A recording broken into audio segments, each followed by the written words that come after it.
চিকিৎসক সহ নানা সংকটে জর্জরিত নাটোর সদর হাসপাতাল। ২৫০ শয্যার আধুনিক এই হাসপাতালে প্রতিদিনই চিকিৎসা না পেয়ে ফিরে যাচ্ছেন অনেকে। এছাড়া ওষুধ স্বল্পতা, অপরিচ্ছন্ন পরিবেশের দুর্ভোগ পোহাতে হচ্ছে রোগী ও স্বজনদের। জনবল সংকটের কারণে সেবা ব্যাহত হচ্ছে, দাবি হাসপাতাল কর্তৃপক্ষের। ওয়ালটন বিএলডিসি ফ্যান, খরচ বাঁচে ৬৫% পর্যন্ত। ওয়ালটন বিএলডিসি ফ্যান ছড়ায় স্বস্তির সবুজ হাওয়া। নাটোর আধুনিক সদর হাসপাতাল ১০০ শয্যা থেকে ২৫০ শয্যায় উন্নীত করা হয় বছর তিনেক আগে। শয্যা বাড়লেও বাড়েনি সুযোগ সুবিধা, নেই পর্যাপ্ত চিকিৎসক ও কর্মকর্তা কর্মচারী। এতে ভোগান্তি পোহাতে হচ্ছে সেবা নিতে আসা রোগীদের। আমার বাড়ি অনেক দূরে, আমি সকালবেলা আছি, এত বসতে বসতে তো টিকিট কাটলাম, টিকিট পাই, এখন ওষুধ লেগেছে স্কোয়াড, আমি তো আর স্কোয়াড 3টা ওষুধ আমি কিনতে পারবো না, তো আর নাই কিনে নেন গা। নার্সের কাছে যদি কোনো কিছু বলা হয় যে রুগীর স্যালাইন চলাকালীন স্যালাইনটা বন্ধ করেন, সেই জিনিসটাও তারা করতে যায় না। ডাক্তার যদি বেশি থাকে তাহলে আরও লোকজনের সুবিধা হবে, চিকিৎসাটা ভালো হবে, আরও মেডিকেলে পরিষ্কার করলে আরও জিনিসগুলো ভালো থাকবে। ৯ জন বিশেষজ্ঞ চিকিৎসক ও ২৩ জন এমবিবিএস ডাক্তার দিয়ে চলছে নাটোর সদর হাসপাতাল। প্রতিদিন গড়ে চিকিৎসা নেন ২০০০ রোগী।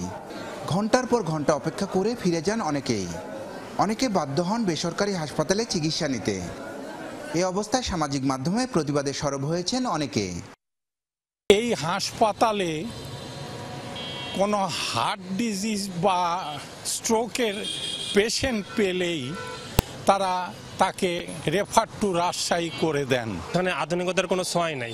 আজ থেকে 5 বছর আগেও যে অবস্থা ছিল, কোনো একটু সমস্যা হলে রাজশাহী, এখনও রাজশাহী। ডাক্তার খুব সংকট, রোগীর সংখ্যা অনেক। একজন ডাক্তার দেখতেছি 18 পরের থেকে, একজন ডাক্তার কি করবে? হাসপাতালে বেডের যে গামলাগুলো আছে এগুলো নোংরা, বেলকনি নোংরা, এগুলো পরিবেশে সুস্থ রোগীও অসুস্থ হয়ে যাবে। সেপ্টেম্বরে নতুন 25 জন ডাক্তার ও 18 জন নার্স সহ পরিচ্ছন্নতা কর্মী যোগ দেওয়ার কথা রয়েছে। এতে হাসপাতালের সংকট দূর হবে বলে আশা সংশ্লিষ্টদের।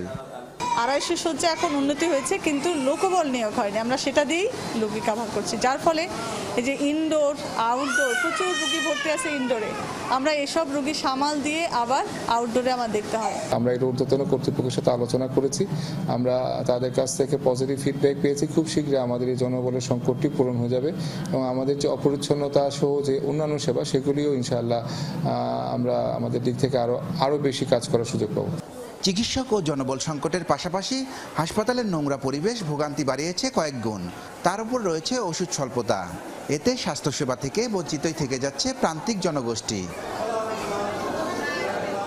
নাজমুল হাসান, যমুনা নিউজ, নাটোর।